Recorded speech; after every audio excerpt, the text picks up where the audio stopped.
Conforme al marco de la Revolución Mexicana, hoy nos encontramos en Las Chuapas, Veracruz, en el festival del 120 aniversario de la Revolución Mexicana, y nos dimos a la tarea de disfrutar e investigar el desfile de la Revolución.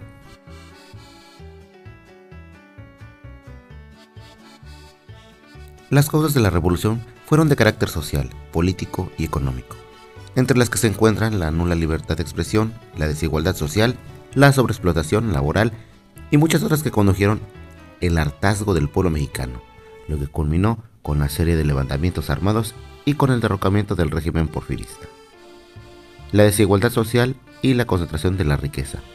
Es cierto que durante el porfiriato nuestro país tuvo un crecimiento económico importante. Sin embargo, la riqueza quedó repartida en unas cuantas manos nacionales y en otras pocas extranjeras. No existía la libertad política, es decir, el pueblo no podía elegir a ningún representante dentro de los poderes estatales ni federales. Estos eran impuestos por Porfirio Díaz, quien, pese a estar en contra de la reelección, permaneció en el poder más de 30 años. El despojo de las tierras a los campesinos, Díaz hizo una serie de reformas a la legislación que facilitaban la entrada a compañías extranjeras para que se adueñaran de terrenos baldíos, lo cual en realidad pertenecían a indígenas, campesinos o gente muy pobre que no tenía el dinero para trabajar sus tierras y eran despojados de ellas. La creación de latifundios, las haciendas de gran extensión permanecían usualmente a unos pocos propietarios, mientras la mayoría de los mexicanos morían de hambre. Pese al impuesto de la educación superior, disminuyó la calidad de la enseñanza popular. De hecho, el 80% de la población eran analfabetas. No había libertad de expresión. La prensa tenía prohibido emitir cualquier tipo de opinión en contra del gobierno, y las huelgas estaban prohibidas para todos los sectores. Obreros y campesinos carecían de protección laboral, por lo cual estaban expuestos a la sobreexplotación.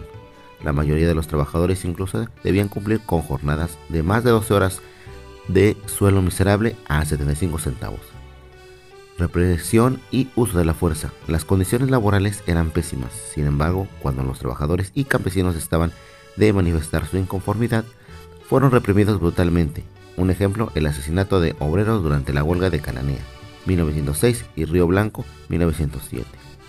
Como ya revisamos, la causa de la Revolución Mexicana fueron tantas y de tal gravedad que un estallido social parecía inevitable.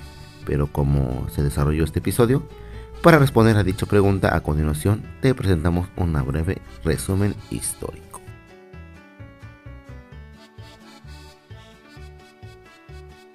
La influencia de Flores Magón.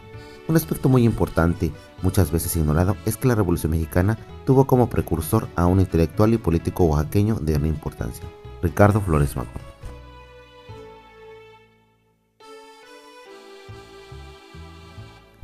Ricardo, junto con sus hermanos Jesús y Enrique, crecieron influenciados por el resentimiento que su padre, el coronel Teodoro Flores, sentía por Porfirio Díaz, pues este no lo había reconocido ni retribuido por su servicio a la nación durante la invasión francesa en 1867. Gracias a esto, y a que eran testigos de las constantes injusticias que se llevaban a cabo, desde muy jóvenes, los hermanos Magón se mostraron críticos ante el régimen y participaban en revueltas estudiantiles. Posteriormente, Ricardo fundó el periódico Regeneración, publicación que influía en el estallido de la rebelión de Acayucan y las huelgas de Río Blanco y Cananea. Para este entonces, Ricardo ya había alejado del liberalismo y acercado al anarquismo, doctrina que permanecía en sus textos. Sin embargo, recordemos que durante el porfiriato la libertad de expresión no existía. Por ello, los hermanos Magón fueron constantemente perseguidos y amenazados.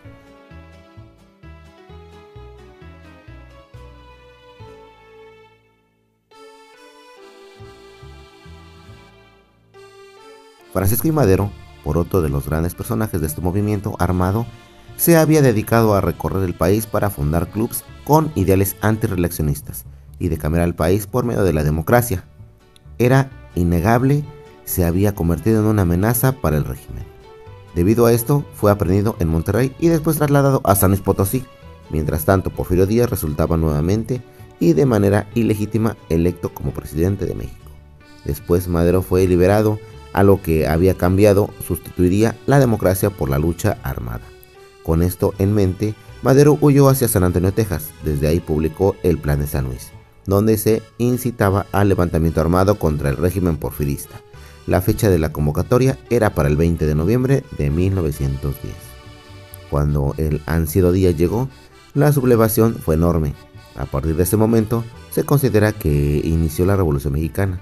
Después, con el transcurrir de los meses, la lucha se había extendido por gran parte del territorio. Finalmente, después de que Madero atacara Casas Grandes en Chihuahua, Porfirio Díaz decidió renunciar el 25 de mayo de 1911, y días después se embarcó rumbo a París en el famoso barco Ipiranga.